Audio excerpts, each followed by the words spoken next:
ये दौर आ गया।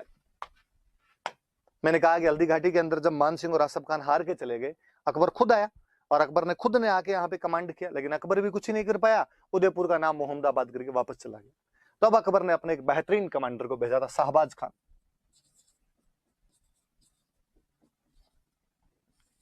तब प्रताप की राजधानी कुंभलगढ़ हुआ करती थी, इसलिए शाहबाज खान ने कुंभलगढ़ पर अटैक किए थे। वैसे मेवाड़ वालों की इमरजेंसी कैपिटल कौन सी? कुंभलगढ़। इसने 3 अटैक किए थे, याद रखना भाई। ये सीधा सीधा क्वेश्चन पूछा हुआ है कि शाहबाज खान ने कुंभलगढ़ पर कितने आक्रमण किए थे? 3।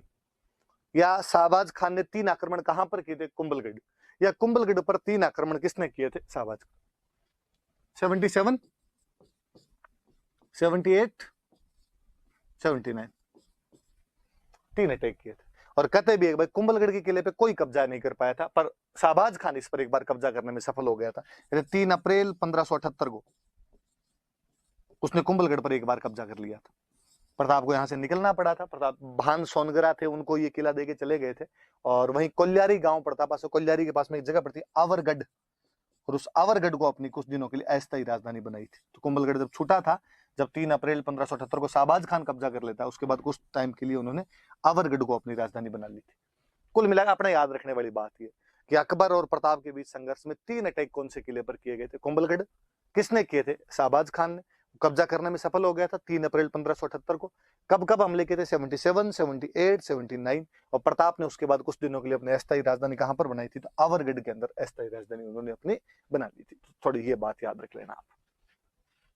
और इसी टाइम कहते हैं कि जब कुंभलगढ़ पे कब्जा हो गया था, तो प्रताप यहां से ईडर की तरफ जा रहे थे। गुजरात के अंदर एक जगह पड़ती है ईडर, प्रताप का ससुराल था। और रास्ते के अंदर एक गांव पड़ता है चूलिया, और वहां चूलिया नाम के गांव के अंदर उनको सेठ मिले भामासा। और उन्होंने कहा भाई कैसे किधर? तो कहा यार पैसे टके की व्यवस्था करनी पड़ेगी, तो अपने तो थोड़ी व्यवस्था करने के लिए मैं जा रहा हूँ। उनका चिंता मत करो, मैं बैठा हूं जब तक। और कहते उन्होंने अपनी पूरी संपत्ति लाकर उनको दान कर दी थी, सारी संपत्ति उनको दे दी थी। कहते इतने रुपए दिए थे कि 25,000 की फौज 12 साल रह सकती है। कहते हैं कि 25 लाख रुपए नगद कैश और 20 लाख की सोने की अस्परियां लाके दी थी। कितना धन दिया होगा उस आदमी ने कि 25,000 की फौज को आप 12 साल तक कंटिन्यू रख सकते हैं। इसलिए आज उन भामाशाह को हम इतना याद करते हैं। आप फिर देखिए कि प्रताप के साथ जुड़ी हुई एक एक चीज कैसे फेमस हुई है। मैंने चेतक वाली बात बताई, भामाशाह। आज भी कोई पैसे देता है, अपने कहते हैं यार ये तो भामाशाह है। आज भी गवर्नमेंट की योजनाएं चलती है, नाम भामाशाह योजना होती है। आज भी किसी स्कूल के अंदर जाओ, चंदा देने वाले जितने लोग हैं उनकी लिस्ट लगी हुई, अगर उसमें लिखा होगा ऊपर भामाशाहों की सूची। मतलब एक आदमी प्रताप के साथ जुड़ के कितना फेमस हो गया। तो ये सब चीजें उस प्रताप के व्यक्तित्व में है कि उससे जुड़े हुए तमाम लोग इसी प्रकार हिट हो गए थे। तो भामाशाह, और ये तो केवल भामाशाह ही नहीं, मैं तो हमेशा कहता ही हूँ, भामाशाह और इनके एक भैया और थे ताराचंद, ये दोनों आए थे, दोनों ने अपना पूरा धन लाके वहां पर दिया था। पर वही है जी, कई बार लाइनिया होता है, किसी का नाम हिट होना होता है उनका हो जाता है, जिनका हिट नहीं होना होता उनका नहीं होता है। वरना ये मुकेश अंबानी और अनिल अंबानी दोनों थे, पर अपने भामाशाह याद हुआ, ताराचंद नहीं हुआ। मुझे कई बार लगता है कि यार अब तो सुनने में बड़ा अजीब सा लगे कि किसी स्कूल के अंदर भामाशाहों की सूची की जगह लिखा हो ताराचंदों की सूची, तो अपने अजीब सा लगता है यार ताराचंद कहां से आ गया। पर ये 2 आदमी थे, भामाशाह और ताराचंद। और भामाशाह तो फिर हम कहने लगे कि साहब मेवाड़ का सेवियर है, मेवाड़ का उद्धारक है, रिवाइवर ऑफ मेवाड़ है। रिवाइव किया इन्होंने मेवाड़ को। तो हमीर को भी मेवाड़ का उद्धारक कहते हैं, और इनको भी भाई मेवाड़ का उद्धारक कहा जाता है, भामाशाह को भी याद रख लेना। तो इसी टाइम ये जा रहे थे, तभी सारी घटनाएं हुई थी। तो कुंभलगढ़ वाली बात याद रख लें। फिर आगे बढ़ते हैं अपना।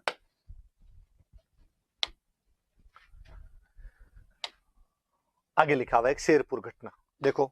जब शाहबाज खान भी यहाँ पे प्रताप को हरा नहीं पाया, प्रताप को अधीनता नहीं स्वीकार कर पाया, प्रताप को मार नहीं पाया, प्रताप को पकड़ नहीं पाया, असफल होकर जब वापस लौटा, और शाहबाज खान के लिए तो और कहते हैं कि शाहबाज खान बेचारा एक बार आया, हमला करके वापस चला गया। दोबारा जब अकबर ने भेजा था, तब अकबर ने क्या की ओर भेजा था कि हार के आ गए तो सिर काट लूंगा। और क्या करते बापड़े, हार के गए थे वापस। अकबर ने कहा ढूंढ रहे तुम्हारे पीछे, पीछे जाके बैठ जाओ कहीं पे। एक बार और भेजा था, फिर बेचारा वापस चला गया था। फिर वो तो कश्मीर ही चला गया था, शाहबाज खान इधर रहा ही नहीं था अपने। शेरपुर घटना जब ये बातें हुई, तो अकबर ने इस बार एक नए सेनापति भेजे, अब्दुल रहीम खान खाना। छोटी क्लासों के अंदर कभी दोहे पढ़े होंगे, रहीम जी के दोहे, रहीमन धागा प्रेम का मत तोड़ो छिटकाए, टूटे से फिर जुड़े नहीं, जुड़े गांठ पड़ जाए। वो रहीम जी सेनापति बना के भेजेंगे। रहीम जी यार प्रेम व्रेम की बात करने वाले बंदे, कहां लड़ाइयां करते घूमे, पर अकबर के ये काम एक बड़ा जोरदार था कि उनके दरबार में कोई भी होगा उन सबको युद्ध लड़ने के लिए जाना पड़े। इवन बीरबल जैसे मजाकिया आदमी को भी युद्ध करने के लिए भेज दिया करते। इस बार इसको भेज दिया, रहीम जी को भेजा गया, रहीम जी आप जाओ। 1580 के आसपास की घटना है। पहाड़ों में कहीं शेरपुर नाम की जगह थी, वहां पर रहीम जी अपने सेना को लिए पड़े हुए थे। जब लंबे लंबे आक्रमणों के लिए जाते तो अपने बीवी बच्चों को साथ में लेके जाया करते थे। तो रहीम जी के बीवी बच्चे आए हुए थे। रहीम जी भले आदमी, बहुत सीधे आदमी थे। रहीम जी ने कहा कौन लड़े अब फालतू। रहीम जी ने अपने कैंप लगाए, प्रताप पर हमले करने बंदी कर दी। डेली अपने शिकार विकार खेल कर वापस आ जाए और थोड़े दिनों में अकबर को चिट्ठी लिख के भेज दे कि हमने प्रताप को पकड़ने के प्रयास किए थे लेकिन प्रताप हाथ नहीं आया। अब यदि अकबर वापस पूछ ले हाथ क्यों नहीं आया, तो रहीम जी वापस पूछ ले कि ये बात तो मान सिंह, आसफ खान, शाहबाज खान और तुम चारों खुद आगे गए हो, तो आपस में मिलजुल के मुझे भी बता दो क्यों हाथ नहीं आया, तो मैं तुम्हें बता दूंगा। तो अकबर कहता कोई नहीं, वेल ट्राई, इस बार वापस अपने लगे रहो, पकड़ के लाना है। इधर प्रताप को पता चला, प्रताप ने पूछा आजकल क्या हुआ, मुगलों की तरफ से अटैक वटैक क्यों नहीं बंद हो गए। और लोगों ने कहा कि साहब आजकल वो रहीम जी आए हैं, रहीम जी अटैक ही नहीं कर।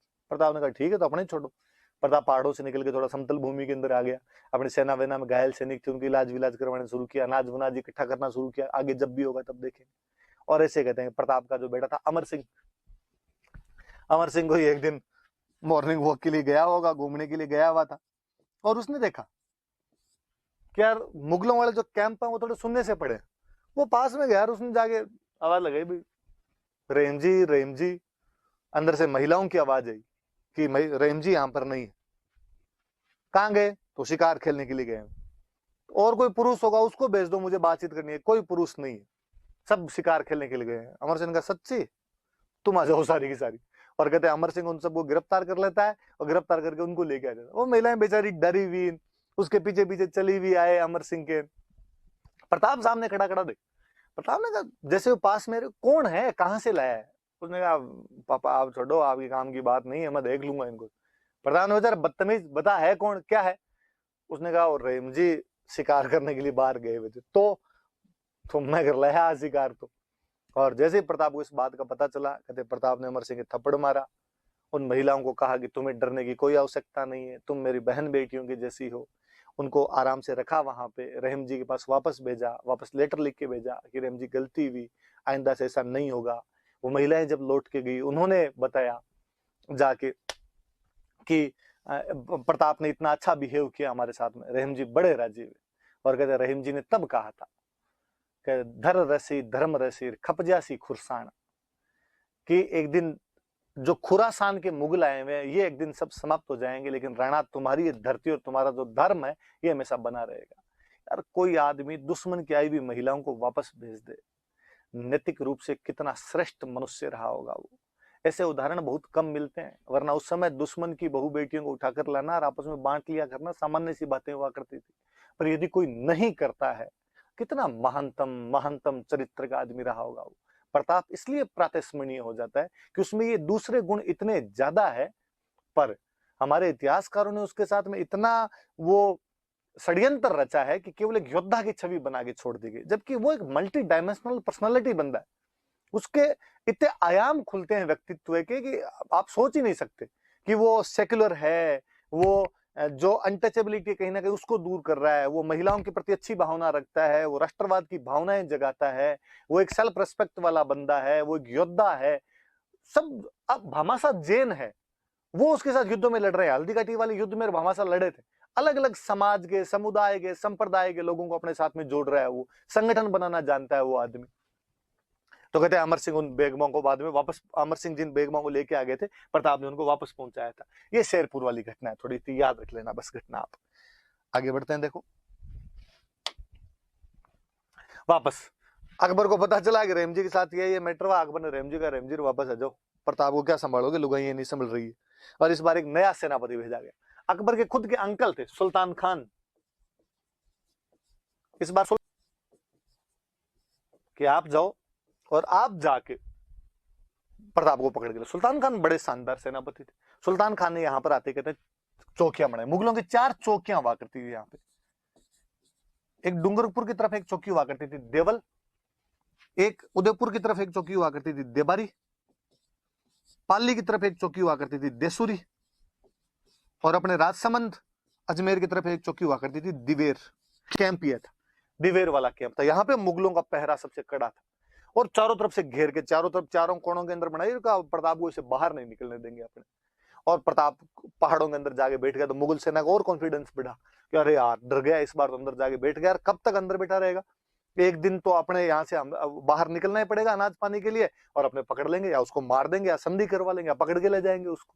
और प्रताप चुपचाप एकदम देख रहा था क्या करना है क्या नहीं करना है। और 1582 में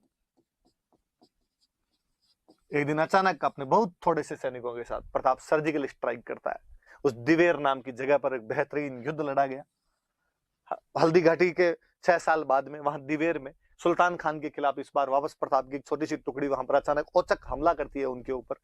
सुल्तान खान समेत पूरी सेना को उजाड़ के रख देते उस युद्ध के अंदर। तो और कहते इस युद्ध को तो अमर सिंह के लिए याद किया जाना चाहिए, जो प्रताप के लिए याद किया जाना चाहिए। बहादुरी से लड़ा था कि उसने सुल्तान खान को जब तलवार मारी थी तो सुल्तान खान को बीच में से 2 टुकड़े करके रख दिए थे उसने, घोड़े समेत चीर दिया था इस युद्ध में। तो युद्ध अमर सिंह की बहादुरी का युद्ध है। इसमें मुगल सेनानायक तक को मार दिया गया था और मुगलों का जो सेनानायक था वो कौन था? सुल्तान खान। और इस युद्ध में कहते हैं कि आसपास वाले जो राज्य थे वो और प्रताप का साथ देने के लिए आ गए थे। ईडर, बांसवाड़ा, प्रतापगढ़, इन सब ने और प्रताप का साथ दिया था। और जेम्स टोड तो इसे इतना खुश है कि जेम्स टोड कहता है ये मेवाड़ का मैराथन है। ने हल्दी घाटी को कहा था मेवाड़ की थर्मोपोली, और इस युद्ध को वो कहता है मेवाड़ का मैराथन। मेवाड़ का मैराथन है ये युद्ध तो अपने आप के अंदर। मैं अभी बताऊंगा थर्मोपोली और क्या है। पर देखो 4 चीजें। एक तो इस युद्ध में प्रताप जीत गया, एक ये कि अमर सिंह ने इसमें मुगल सेनापति सुल्तान खान को मार दिया था, एक ये कि आसपास वाली सारी रियासतें प्रताप का साथ देने के लिए आई थी, और जेम्स टोड इसको कहता है मेवाड़ का मैराथन। आप सोचिए षड्यंत्र कितना बड़ा होगा कि एक यूरोपियन इतिहासकार उस युद्ध के बारे में इतनी अच्छी बातें कहता है और उसको मैराथन के युद्ध के बराबर बताता है। मैं और बताऊंगा आपको मैराथन के युद्ध के बारे में। और हमारे इतिहास में दिवेर का नाम नहीं है। हल्दी घाटी को बच्चा बच्चा जानता है पर दिवेर के बारे में कोई नहीं जानता। इतिहासकारों ने कितने सुविचारित तरीके से हल्दी घाटी छापा और उसमें भी लास्ट में लिखा और कि प्रताप जीता नहीं था। और दिवेर चूंकि साफ साफ दिखता है कि साहब मुगल सेना ने कोई मार गए, किंतु परंतु करने की बात नहीं, खा गए, छुपा गए, बताना जरूरी नहीं समझा। क्योंकि यदि दिवेर बताते हैं तो कई बातें बतानी पड़े, क्योंकि दिवेर बताते हैं तो ये बताना पड़े कि प्रताप संगठन बनाने में बहुत अच्छा था, आसपास की सेनाएं भी उसके साथ में आ गई थी। दिवेर बताए तो ये बताना पड़े उस युद्ध के अंदर कि उसमें मुगल सेना की साफ साफ हार हुई है, इवन यहां तक कि मुगल सेनापति तक मारा गया है। दिवेर बताते तो उन्हें बताना पड़ता कि अमर सिंह भी अपने पिता के समान उतना ही बड़ा महान योद्धा था और उसने सुल्तान खान को अपने तलवार के एक वार से समेत घोड़े चीर के रख दिया था। पर हमारे इतिहासकारों को ये नहीं बताना, उनको कहानियां सुनानी कि हल्दी घाटी युद्ध के बाद में प्रताप की आर्थिक हालत खराब हो गई थी, प्रताप के बेटे के हाथ में घास की रोटी थी, अमर सिंह के हाथ में वन बिलाव घास की रोटी छीन के भाग गया था। और वो जो कविताएं, वो कहानियां जो इतिहास में पढ़ाई जाती है, हरे घास री रोटी ही जब बन बिलावड़ो ले भाग्यो, छोटो सो राजकंवर रणारो सुत्यो दुख जाग्यो, वो कविता है। हम कन्हैयालाल सेठिया के लाख लाख आभारी हैं, उनको कोटि कोटि धन्यवाद कि उन्होंने एक महानतम कविता के जरिए जन जन की वाणी तक प्रताप की संघर्ष की गाथाएं या प्रताप की कहानियां पहुंचाई। परंतु तो इतिहास नहीं है। जहां ना पहुंचे कवि, जहां ना पहुंचे रवि वहां पहुंचे कवि। कवि एग्जेजरेशन करता है, अतिशयोक्ति करता है, एग्जेजरेट करके चीजों को एक अलग लेवल पर लेके जाता है, परंतु हिस्ट्री नहीं है वहां पर। और लोग उसको हिस्ट्री और मानते हैं। और फिर जब लोग कहते हैं कि 1576 के बाद प्रताप की आर्थिक हालत खराब हो गई, अमर सिंह एक दिन घास की रोटी खा रहा था और उसके हाथ से वन बिलाव छीन के भाग गया, मुझे और बड़ा अजीब सा लगता है कि यार अमर सिंह का जन्म 1559 में हो गया था। मैंने और बताया था कि 1559 में अमर सिंह के जन्म के समय ही उदयपुर की स्थापना की, क्योंकि उस समय उदय सिंह जी एकलिंग जी की धोख लगाने के लिए गए हुए थे। यार 17 साल का था वो हल्दी घाटी युद्ध के समय, और तुम कहते हो 17 साल के एक लड़के के हाथ से और वन बिलाव रोटी छीन के भाग गया था। यहाँ पुरानी कहावतों के अंदर कहावा है, 8 बरसरो कुकर जिए 13 बरसरो जिए सियार, बरस 18 छत्री जीवा आगे जीवन को धिक्कार। कि क्षत्रिय 18 साल तक ही जीता, उसके बाद जिए तो धिक्कार है उसको, उससे पहले लड़के मर जाया करते थे। और तुम कहते हो 17 साल के योद्धा के हाथ से वन बिलाव रोटी छीन के भाग गया था। पर है जी, कहानियां इन लोगों ने गढ़ी, अपने उन कहानियों को पढ़ते हैं। दिवेर याद किया जाना चाहिए, दिवेर की जयंतियां मनाई जानी चाहिए, दिवेर बताया जाना चाहिए कि किस प्रकार एक राजा ने इतने बड़े शक्तिशाली सम्राट को सर्जिकल स्ट्राइक करके हरा दिया था, पूरी सेना को तितर बितर करके वहां से फेंक दिया था। तो दिवेर याद रखना। अब लो मैं इस मैराथन वाली बात पे आता हूँ, ये थोड़ा बताता हूँ आपको। 2 चीजें, एक युद्ध के लिए जेम्स टोड कहता है मेवाड़ का मैराथन, एक युद्ध के लिए जेम्स टोड कहता है मेवाड़ की थर्मोपोली। वापस बात सुनना, ईरान एक देश है अपने, पर्सिया बोलते थे इस टाइम इसको, फारस। यहां पर एक राजा हुआ था डेरियस, अपने हिंदी की किताबें लिखती है इसको दारा। अपने अलेक्जेंडर को बापड़े को बना दिया सिकंदर, डेरियस को बना दिया दारा, तो ऐसे कोई नाम बना देते हैं अपने वाले। तो तेमुचिन को बना दिया चंगेज खान, तो कुछ ही कर लेते हैं। तो डेरियस जो था उसका नाम अपने दारा लिखते हैं। कहते इस डेरियस ने 490 बीसी में यूनान पर हमला किया। यूनान जिसको आजकल अपने कहते हैं ग्रीस, यहां पर हमला किया। यूनान में कई छोटे छोटे स्टेट थे। एक स्टेट का नाम था एथेंस, एक स्टेट का नाम था स्पार्टा। एथेंस पर वो हमला करता है 490 बीसी में, मैराथन के मैदान में। मैराथन जगह का नाम है, वहां पे एटिका प्रांत के थोड़ी सी पास में एक जगह पड़ती है मैराथन, वहां पर एथेंस पर वो हमला करता है, एक बड़ी सेना लेके हमला करता है। एथेंस वालों को लगा कि यार अकेले पार नहीं पड़ेगी, इसलिए एथेंस वालों ने स्पार्टा वालों को भी बुलाया। और मैं बताऊं एथेंस स्पार्टा की बात, एथेंस वो राज्य जो पढ़ाई लिखाई में ध्यान देता था। दुनिया के महानतम महानतम जो फिलोसोफर हुए, सोक्रेटिस, प्लेटो, अरिस्टोटल, सुकरात, अरस्तु, प्लेटो, ये जो हुए ये सारे के सारे एथेंस के हुए। पढ़ाई में बहुत अच्छे थे। स्पार्टा वाले लड़ना जानते थे, केवल स्पार्टन्स लड़ाई में बहुत अच्छे थे। एथेंस वालों ने एक अपना बंदा भेजा, एक बंदा था फिसिपिडीज, फिसिपिडीज नाम करके बंदा था। इसको कहा कि तू जा और जाके स्पार्टा वालों का, स्पार्टा वालों हमारी सहायता करने के लिए आओ, मैराथन के मैदान में हम पर्सिया के खिलाफ लड़ रहे हैं। कहते हैं बरसात का समय था, घोड़े चल नहीं सकते थे, इसलिए फिसिपिडीज दौड़ के जाता है, दौड़ लगाता है। और कहते हैं कि उसने 48 घंटों के अंदर कम से कम कोई 150 मील की यात्रा तय कर दी थी, इतना तेज वो दौड़ के गया था। और वो वहां पे पहुंचा और उसने जाके स्पार्टा वालों को कहा, स्पार्टन्स मैराथन के मैदान में हमारा युद्ध चल रहा है, आप हमारा साथ देने के लिए आओ। लेकिन हालांकि स्पार्टन्स नहीं गए साथ देने के लिए, उन्होंने मना कर दिया। एथेंस अकेला लड़ा, अपनी छोटी सी टुकड़ी के दम पर डेरियस की एक बड़ी सेना को हरा देता है। मिल्टिडियाज सेनापति हुआ करता था इनका। मिल्टिडियाज लड़ा था इधर से और उन्होंने डेरियस को हरा कर यहां से भगा दिया था वापस।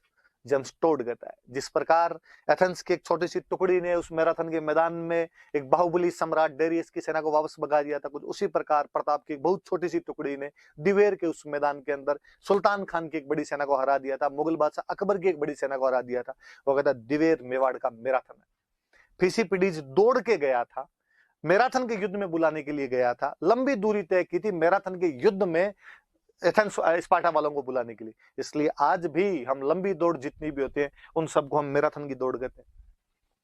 कहते हैं डेरियस की इस हार का बदला लेने के लिए इसके ठीक 10 साल बाद 480 बीसी में उसके बेटे जरक्सीज ने वापस हमला किया। इस बार थर्मोपोली वाली जगह पे लड़ाई हुई। थर्मोपोली भी वहां पर एक जगह का नाम है, वहां पर लड़ाई हुई। इस बार एथेंस और स्पार्टा मिलकर लड़े थे। जरक्सीज की एक बहुत बड़ी सेना थी और इस बार जो सेनापति था वो स्पार्टा वालों की तरफ से एक सेनापति गया था, लियोनिडास।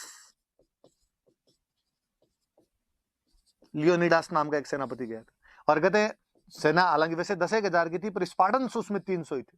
और ये 300 स्पार्टन्स क्या जीत जान से लड़े होंगे। यदि आपने हॉलीवुड की मूवी 300 देखी है तो और आप ढंग से देखोगे।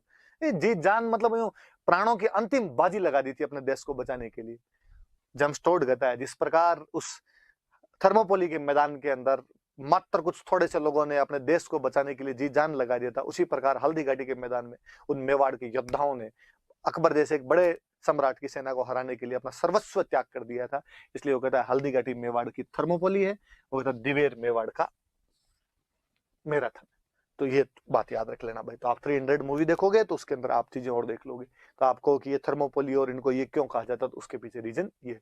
अपने किसी राजस्थानी कवि का एक अच्छा सा दुआ है कि दोहरा घाट्या ताल रो आंटी लो इतिहास, गांव गांव थर्मोपोली घर घर लियोनिडास। कि हमारे राजस्थान का तो इतिहास ही अजीब है। जेम्स टोड कह के गया था कि यहाँ के गांव गांव में थर्मोपोलियां हैं, घर घर में लियोनिडास हुए हैं। उसने कहा हमारे तो एक थर्मोपोली और एक लियोनिडास है, इनके हर गांव में थर्मोपोली जैसे युद्ध में, हर घर में लियोनिडास जैसे डाकी पैदा हो गए। कितनी तारीफें की उसने। एक बाहर का आदमी इतनी बातें बता के गया, लगा होगा उसको कुछ तभी बता के गया वो इन चीजों को। तो ये बातें याद रख लेना, लिखना मत भले, पर दिमाग में रहनी चाहिए अपने, कोई पूछ ले अपने से। और आगे बढ़ते हैं। देखो आगे देखो, कहते हैं अकबर ने फिर ट्राई की, इस बार वापस 1585 में मान सिंह के अंकल हुआ करते थे जगन्नाथ कछवाहा, जगन्नाथ कछवाहा को अटैक करने के लिए भेजा कि जगन्नाथ तुम जाओ और तुम अटैक करके आओ, लेकिन जगन्नाथ कछवाहा को भी सफलता नहीं मिली, ये भी वापस चला गया था। और फिर आपने तो वापस जाते टाइम भीलवाड़ा में डेथ ही हो गई थी मांडल के अंदर, तो वहां मांडल में छतरी और बनी हुई जगन्नाथ कछवाहा की। तो 1585 में अटैक हुआ था। याद रखने वाली बात यह है कि ये अंतिम आक्रमण है अकबर की तरफ से, इसके बाद में कोई अटैक नहीं हुआ।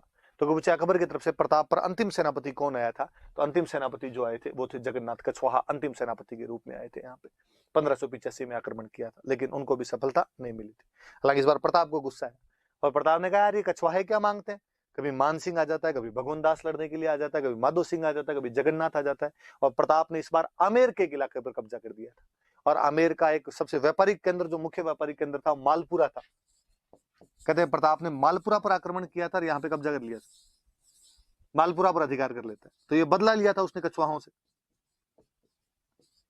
इसके बाद अकबर ने, प्रताप की डेथ 97 में हुई है, तब तक 12 साल तक अगले वापस कोई उसने अटैक नहीं किए थे। तो ये थोड़ा सा याद रख लेना। आगे बढ़ते हैं, देखो और क्या है। आगे लिखा प्रताप के निर्माण कार्य, दो बातें देखो मैं अभी बताई। जो एक तो जब उसने माल निर्माण कार्य मतलब उसने क्या क्या करवाए थे, काम क्या क्या करवाए थे। एक तो जब उसने मालपुरा पर कब्जा किया था, तो मालपुरा के अंदर एक पौंड बनवाया था, झालरा, एक तालाब बनवा लिया था, झालरा तालाब। और यहाँ पर शिव जी के भक्त थे, तो यहाँ पे महादेव जी का मंदिर बनवाया था, नीलकंठ महादेव, नीलकंठ महादेव का मंदिर बनवाया था। ये तो मालपुरा में थी करवाई।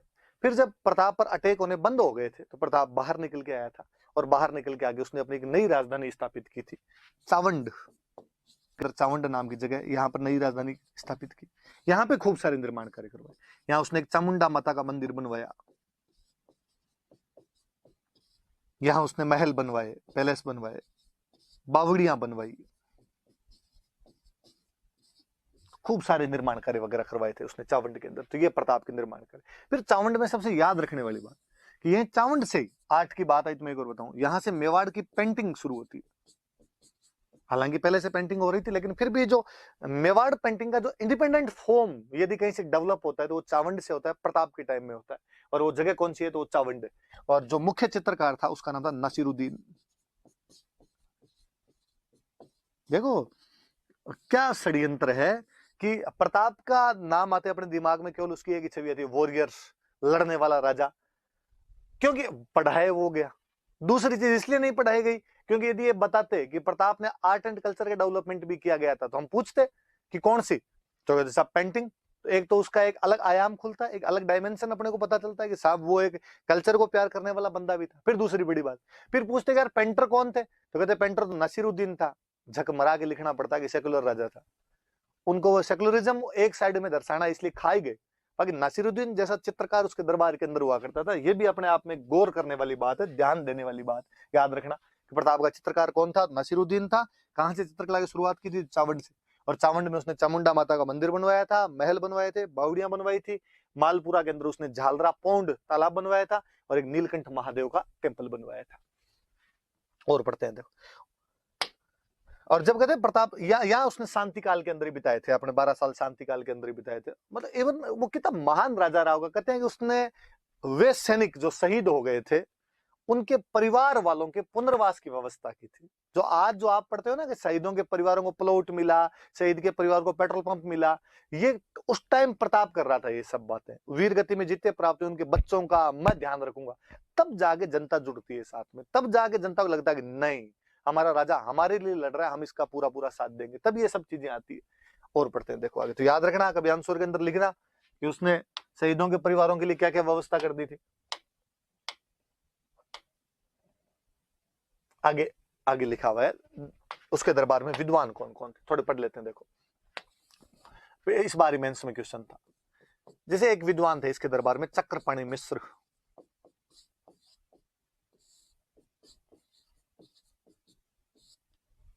चक्रपाणि मिश्र नाम के एक विद्वान हुए थे। किताबें हैं कुछ, राज्याभिषेक,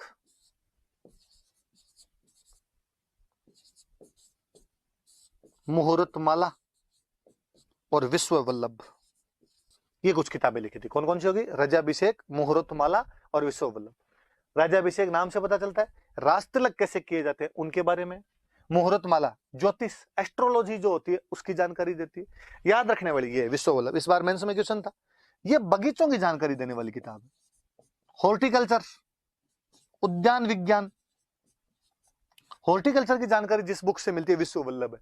तो कहते हैं कि प्रताप को बगीचों में, बागवानी में, गार्डनिंग में, हॉर्टिकल्चर में बड़ी रुचि थी, हॉबी थी उसकी, इसलिए प्रताप ने चक्रपाणि मिश्र को कह के किताब लिखवाई थी कि यार ये लिखो। तो आप जब कभी प्रताप के पर्सनालिटी की विशेषताएं लिखो, उसकी व्यक्तित्व की विशेषताएं लिखो, तो आप लिखना फीचर्स के अंदर कि वो कहीं ना कहीं प्रकृति प्रेमी, नेचर लवर राजा है वो, और वो चक्रपाणि मिश्र कह के किताब लिखवा रहा है। किताब का नाम विश्व वल्लभ है, जो किससे संबंधित है? हॉर्टिकल्चर की बुक है, उद्यान विज्ञान की बुक है। तो चक्रपाणि मिश्र हुए। तो इस बार मेंस में पूछा था इसलिए मुझे याद आ गया। फिर एक राइटर है हेमरत्न सूरी,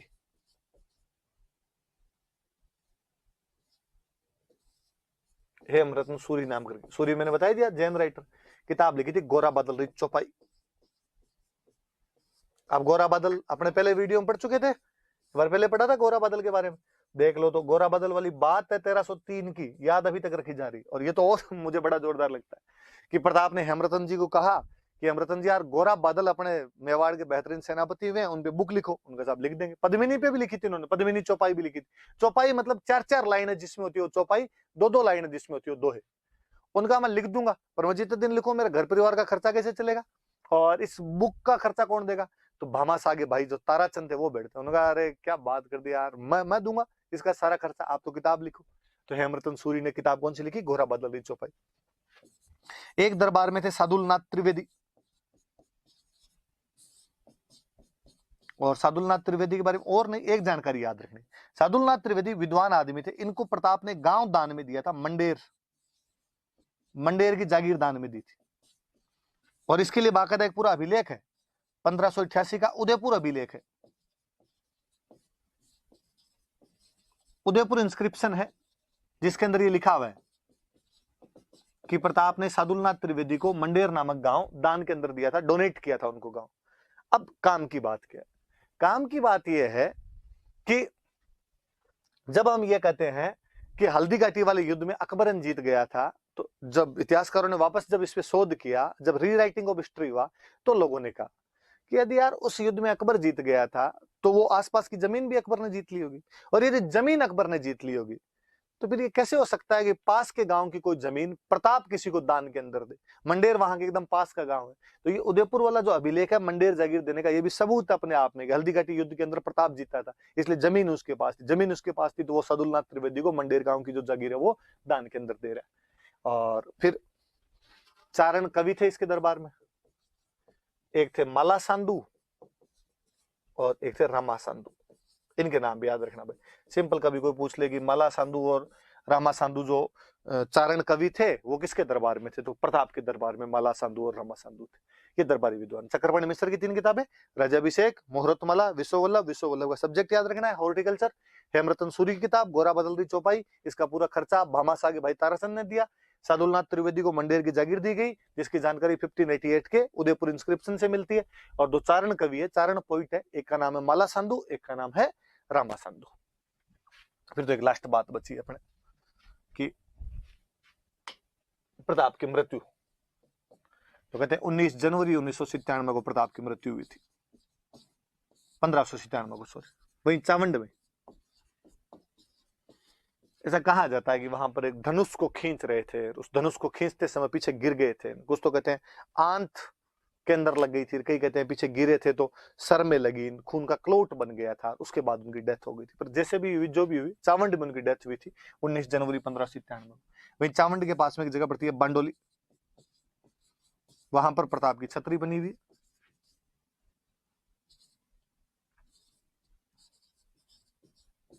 वहां पर प्रताप की छतरी, 8 पिलर्स, 8 खंबे हैं उस छतरी में। इतिहासकार कहते हैं कि प्रताप ने अपनी मृत्यु से पहले मेवाड़ के वो इलाके जो अकबर ने कब्जे कर लिए थे वापस छीन लिए थे। केवल 2 किले नहीं ले पाया था वो, ये तो चित्तौड़ का किला वापस नहीं जीत पाए थे, एक मांडलगढ़ वाला किला वापस नहीं जीत पाए थे। इन दो को छोड़ के संपूर्ण मेवाड़ उसने वापस जीत लिया। तो ये दो याद रखना कि कौन से दो किले वापस नहीं ले पाए थे, चित्तौड़ और मांडलगढ़। कहते हैं अकबर के दरबार में कवि हुआ करते थे दुर्सा आढ़ा, आगे और पढ़ेंगे हम दुर्सा आढ़ा के बारे में। और जब अकबर के पास में मैसेज पहुंचा कि साहब राणा प्रताप की डेथ हो गई है, तो अकबर का मुंह उतर गया ऐसे। लोगों ने कहा ये कैसे हुआ? और जो अकबर को तो खुश होना चाहिए कि उसका एक दुश्मन मरा है, लेकिन इसका तो मुंह ही उतर गया अपने आप के अंदर। तो दुर्सा आढ़ा थे, उन्होंने एक दोहा बोला था उस टाइम कि गहलो तो राण जीत गयो, दसन मुंद रसना डसी, निसास मूक भरिया नयन तो मृत सा प्रताप सिंह। कि है गहलोत राजा प्रताप सिंह, आज तुम जीत गए, आज तुम्हारी मृत्यु का समाचार सुनकर